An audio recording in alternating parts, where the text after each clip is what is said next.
Assalamualaikum warahmatullahi wabarakatuh. Para pemirsa, masa lalu itu gunanya bagi kita adalah sebagai ibrah atau pelajaran.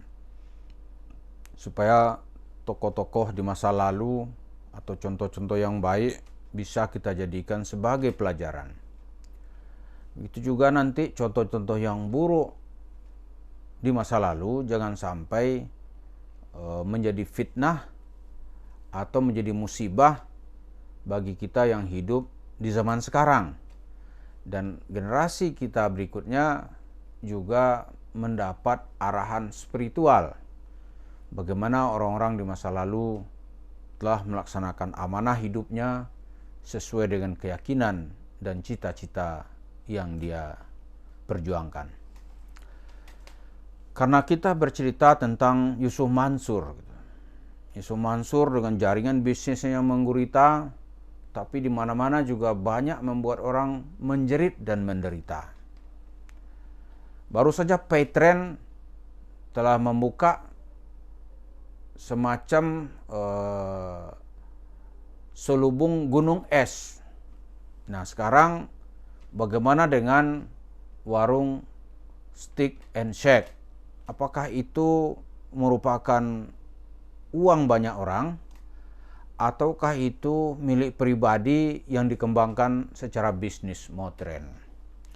Tapi pertama mari kita lihat dulu ke belakang tentang kisah sukses seorang tokoh yang bernama Muhammad Natsir. Muhammad Natsir lahir sekitar tahun 1908. Nanti dia meninggal pada tahun 1992. Jadi umurnya kira-kira 84 tahun.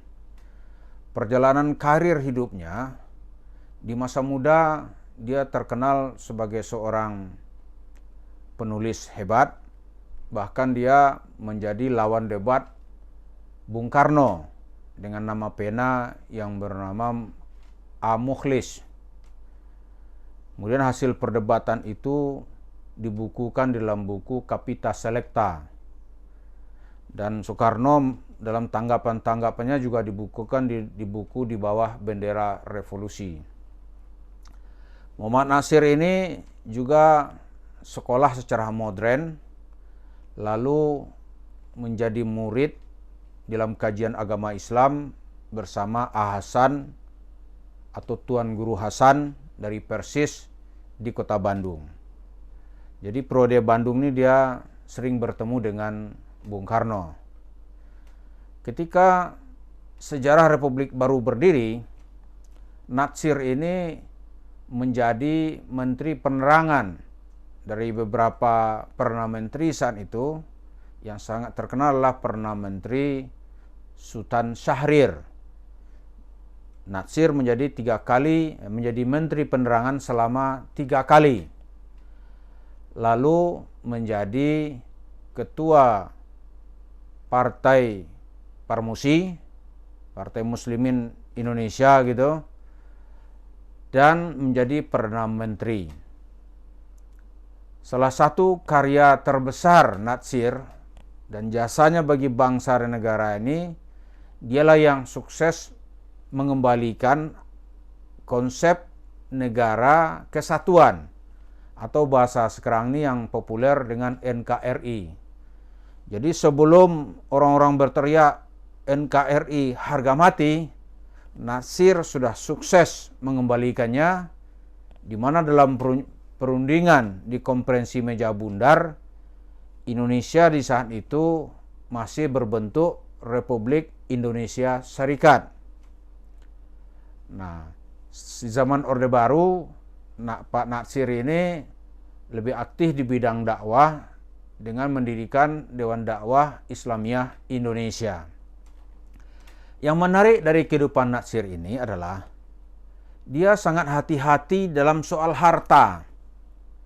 Ini harta pribadi atau harta umat gitu. Dia takut sekali itu. Pernah sekali sekitar tahun mungkin 86 atau 87, saya lupa pastinya. Ketika ulang tahun Natsir, itu dia memanggil anak-anaknya, pengurus Dewan Dakwah, masyarakat umum di Masjid Al-Furqan. Dia memberikan penjelasan yang disaksikan oleh anak-anaknya. Kata Natsir begini, anak-anakku, ini mungkin saya tidak tahu berapa lama lagi batang usiaku akan bisa berdiri tegak. Mungkin besok atau lusa saya sudah tidak ada. Tapi saya memberi penjelasan yang pertama, kata Natsir. Yang akan menjadi warisan saya ini pada kalian, wahai anak-anakku, adalah rumah yang di Jalan Haji Agus Salim.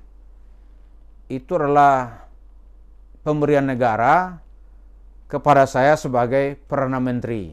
Itu sah. Yang kedua, royalti dari buku-buku. Itu disebut hak kekayaan intelektual. Itu bisa menjadi warisan. Dan yang ketiga yang tidak boleh jadi warisan adalah tanah ini, gitu. Tanah di Masjid Al-Furqan, di Kramat Raya 45. Ini tanah umat. Ini terus terang dia.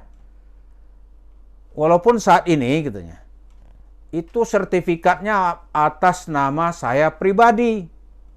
Dan dia minta kepada pengurus habis ini supaya ada balik nama. Itu nanti memang cerita Natsir, itu dulu kawan-kawan mengusulkan supaya sertifikat di Kramat Raya 45 ini atas nama saya. Karena di saat itu perubahan suhu politik yang sangat cepat, yang teman hari ini besok menjadi musuh. PKI saat itu mengincar tanah di sini, gitu. Jadi cepat-cepat dibikin sertifikat atas nama saya, dengan demikian aman. Nah, itu telah berlalu, para pemirsa, mungkin sudah 30 tahun itu di tangan Natsir. Sertifikat atas namanya sendiri, gitu. Orang nggak tahu juga, nggak ada mempermasalahkan. Umat Islam juga nggak tahu. Pengurus-pengurus yang seusia dengan dia juga sudah pada meninggal. Tapi disinilah Natsir menunjukkan kualitas hidupnya. Karena ini punya masyarakat, dia nggak mau. Jadi kepada anak-anaknya dia bilang, ini nggak boleh digugat-gugat. Ini punya umat. Maka setelah itu, pengurus Dewan Dakwah mengurus, ya diajak notaris, balik nama tanah ini menjadi milik umat. Sehingga begitu dia meninggal, tidak ada sengketa atau gugatan dari ahli warisnya mengenai tanah di Kramat Raya 45. Hebat sekali dia. Padahal kalau dia diam-diam aja gitu, udahlah, orang juga nggak tahu gitu, maka tanah itu sah secara hukum menjadi ahli waris dia. Anak-anaknya berhak memilikinya. Luas itu, supaya yang berjalan di Kramat Raya 45. Berapa ribu meter saya nggak tahu tuh. Yang jelas di sini berdiri kantor, ada masjid, masih ada lagi halaman depan, ke belakang juga ada. Di situ dulu kantor pusat Partai Masyumi. Di era Orde Baru di situ pernah menjadi kantor surat kabar abadi.